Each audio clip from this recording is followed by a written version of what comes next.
Hello, Gemini! Welcome to Unicorn Princess Tarot. So, ito ang ating reading para sa inyo, astrological reading. Ito ay, ang pag-uusapan natin ay yung full moon na mga ganap ngayong December 15, 2024. So, pag-usapan natin ito. But of course, yung full moon, pwede siyang maganap. Dito kasi sa Philippines yun ang time niya, December 15. But it depends sa location ninyo kung nasaan kayo sa mundo. By the way, bago ako magsimula, mag-a-announce lang ako, no? Magbibigay lang ako ng konting announcement. So, on December 15, 16, 17, ayan, saktong full moon din, ano? Meron akong meet and greet na personal reading face-to-face. Kung gusto mo makita ng personal, makausap ng personal, kasi, alam nyo, kung matagal na kayo nakafollow sa akin, napaka-rare yung mga magagawa yon, or this is actually one of kumbaga first time, kasi meron akong meet and greet noon na isang tao lang ang aking minute noon. Hindi ko siya masyadong meet and greet so isang tao lang yung aking nakita pa na aking follower, but I want to know you more. So kung gusto mo akong makita, feel free. 15, 16, 17, ayan, sa Jelly's Restaurant, Naga Road, Las Piñas. At kung gusto mo malaman kung paano makapagpa-reserve or makapagpa-book ng reading sa akin in person, dito ka na lang mag-PM Virgo Philippines at gmail.com, or doon sa pinaka-page namin, Madam P. Ayan, para makapagpa-reserve ka ng iyong reading that time. By the way, 5 p.m. ito, hindi lang nakalagay dito. Ay, nakalagay pala.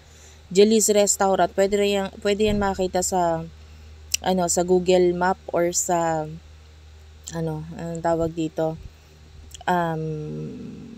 Waze, yan, para mas makita mo, madali mo ma-locate kung saan ito. Okay? So, simulan na natin ang reading for you, Gemini. So, Gemini, bibitin lang kita saglit, pa-comment yan sa baba, kahit po heart lang, smileys, malaking bagay yun sa akin. Nagpapakita ng support. At saka nagaganahan ako mag-reading pagka may mga comment.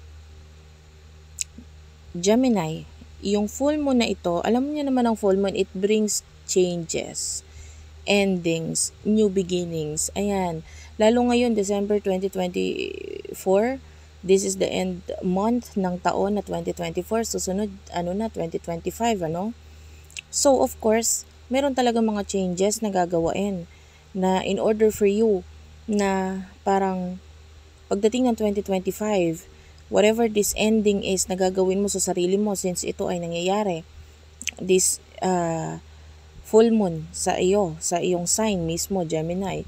So, ibig sabihin may mga malalaking pagbabago pagdating sa iyong sarili. Part of you, pwedeng changes kasi this full moon, some of you, ito nasa katabi ito ng iyong ascendant, or ng iyong or malapit siya sa iyong ascendant. No, i-check mo kung anong degree ng iyong ascendant. And malapit din siya sa Jupiter, sa planet of Jupiter. So dahil malapit itong moon na ito sa Jupiter, ayan, 23 degree yung full moon. So yung iba sa inyong changes ito pagdating sa iyong sarili, katawan, no? Health. Yung iba pwedeng magsimula na mag-diet, or maaaring magkaroon ng pagbabago pagdating sa kung paano ka kumain, paano mo alagaan ang iyong sarili, paano mo ipapakita yung sarili mo sa mundo. There's a lot of new beginnings and changes dyan. It could be you want to be more realistic pagdating sa sarili mo, no? Sa way mo ng pakikipag-communicate. Actually, this time, because it is forming a square sa planet of Neptune, and nagkakaroon ng grand trine dito na na formation. Not grand trine, grand square na formation. And opposition, no? Na parang nangyayari dito is there's a possibility na yung iba sa inyo, medyo ang focus mo kasi ngayon is pwedeng yung mga bagay na parang gusto mong baguhin pagdating sa iyong sarili na mas mag-aakma pagdating sa iyong career, no? Yung iba sa inyo pwedeng magkaroon din ng mga limitations kung bakit parang may mga bagay na kailangan mong tapusin muna, no? So pwede may mga bagay kang gustong gawain pero hindi mo magawa, or something na may kinalaman sa work na gusto mong tapusin pero hindi mo matapos kasi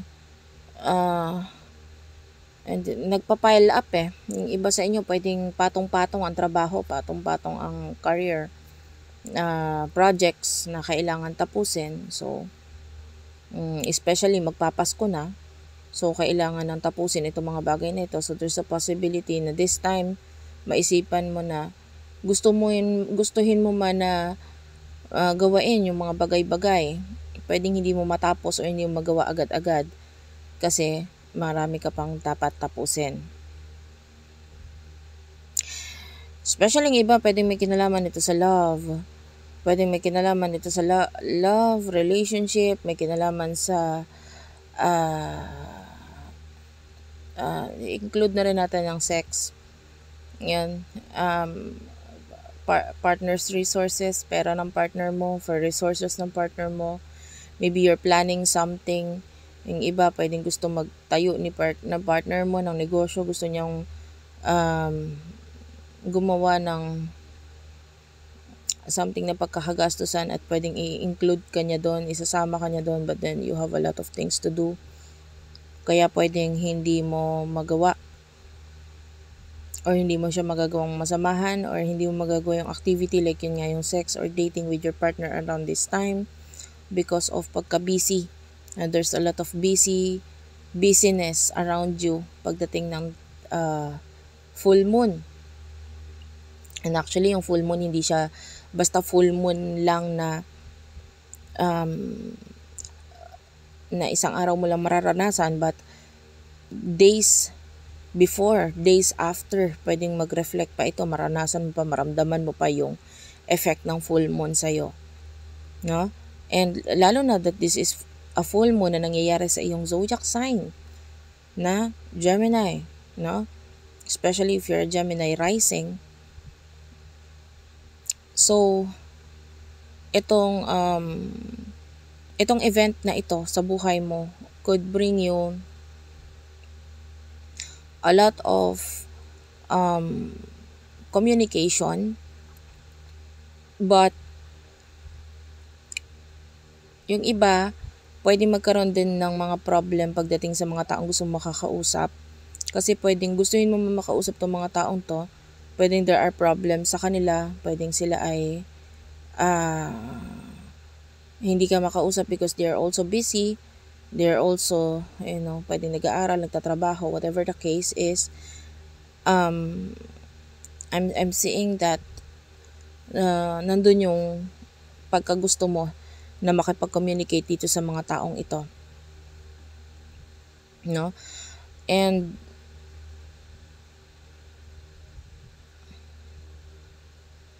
well, hindi man ito masyadong okay para sa'yo, kumbaga, kasi nga you are very busy, etc. Ang dami mong ginagawa ng trabaho. Pagdating sa partner mo, this will benefit your partner kasi pwedeng siya yung marami din siyang gagawin, pero I can see money kasi your partner, the sun is in the 7th house, so this brings good fortune pagdating sa iyong partner, no? Nandun yung pwedeng ang mata ng tao na sa kanya, or ang sa career pwedeng mag-shine itong iyong partner, and